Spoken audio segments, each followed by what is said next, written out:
Selamat pagi Bapak Ibu dan saudara kasih Tuhan. Memulai akhir pekan kita, mari kita kembali membaca serta merenungkan firman Tuhan. Bacaan kita ada di kitab Yoel pasal yang ketiga. Sebab sesungguhnya pada hari-hari itu dan pada waktu itu apabila aku memulihkan keadaan Yehuda dan Yerusalem, aku akan mengumpulkan segala bangsa dan akan membawa mereka turun ke lembah Yosafat. Aku akan berperkara dengan mereka di sana mengenai umatku dan milikku sendiri Israel.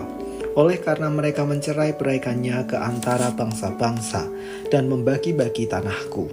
Oleh karena mereka membuang undi mengenai umatku, menyerahkan seorang anak laki-laki karena seorang sundal, dan menjual seorang anak perempuan karena anggur untuk diminum.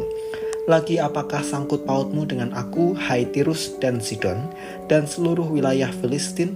Apakah kamu ini hendak membalas perbuatanku? Apabila kamu melakukan sesuatu terhadap aku, maka dengan cepat, dengan segera aku akan membalikkan perbuatanmu itu kepadamu sendiri. Oleh karena kamu telah mengambil perakku dan emasku, dan telah membawa barang-barangku yang berharga yang indah-indah ke tempat-tempat ibadahmu, dan telah menjual orang-orang Yehuda dan orang-orang Yerusalem kepada orang Yunani dengan maksud menjauhkan mereka dari daerah mereka. Sesungguhnya aku akan menggerakkan mereka dari tempat kemana kamu menjual mereka, dan aku akan membalikkan perbuatanmu itu ke atas kepalamu sendiri. Aku akan menjual anak-anakmu laki-laki dan perempuan kepada orang-orang Yehuda, dan mereka akan menjual anak-anakmu itu kepada orang-orang Sheba, kepada suatu bangsa yang jauh, sebab Tuhan telah mengatakannya. Maklumkanlah hal ini di antara bangsa-bangsa, bersiaplah untuk peperangan, gerakanlah para pahlawan, suruhlah semua prajurit tampil dan maju. Tempalah mata bajakmu menjadi pedang, dan pisau-pisau pemangkasmu menjadi tombak. Baiklah orang yang tidak berdaya berkata, aku ini pahlawan. Bergeraklah dan datanglah hai segala bangsa dari segenap penjuru, dan berkumpullah ke sana. Bawalah turun ya Tuhan pahlawan-pahlawanmu. Baiklah bangsa-bangsa bergerak dan maju ke lembah Yosafat, sebab di sana aku akan duduk untuk menghakimi segala bangsa dari segenap penjuru. Ayunkanlah sabit, sebab sudah masak tuayan. Marilah, iriklah, sebab sudah penuh tempat anggur, tempat-tempat pemerasan berkelimpahan, sebab banyak kejahatan mereka. Banyak orang di lembah penentuan. Ya, sudah dekat hari Tuhan di lembah penentuan. Matahari dan bulan menjadi gelap, dan bintang-bintang menghilangkan cahayanya. Tuhan mengaum dari Sion, dari Yerusalem. Ia memperdengarkan suaranya, dan langit dan bumi bergoncang. Tetapi Tuhan adalah tempat perlindungan bagi umatnya, dan benteng bagi orang Israel. Maka kamu akan mengetahui bahwa aku, Tuhan, adalah Allahmu yang diam di Sion, gunungku yang kudus, dan Yerusalem akan menjadi kudus, dan orang-orang luar tidak akan melintasinya lagi. Pada waktu itu akan terjadi bahwa gunung-gunung akan meniriskan anggur baru, bukit-bukit akan mengalirkan susu, dan segala sungai Yehuda akan mengalirkan air. Mata air akan terbit dari rumah Tuhan, dan akan membasahi lembah Sitim. Mesir akan menjadi sunyi sepi, dan Edom akan menjadi padang gurun tandus, oleh sebab kekerasan terhadap keturunan Yehuda, oleh karena mereka telah menumpahkan darah orang yang tak bersalah di tanahnya. Tetapi Yehuda tetap didiami untuk selama-lamanya, dan Yerusalem turun-temurun. Aku akan membalas darah mereka yang belum kubalas. Tuhan tetap diam di Sion. Allah mendamaikan dirinya dengan umatnya.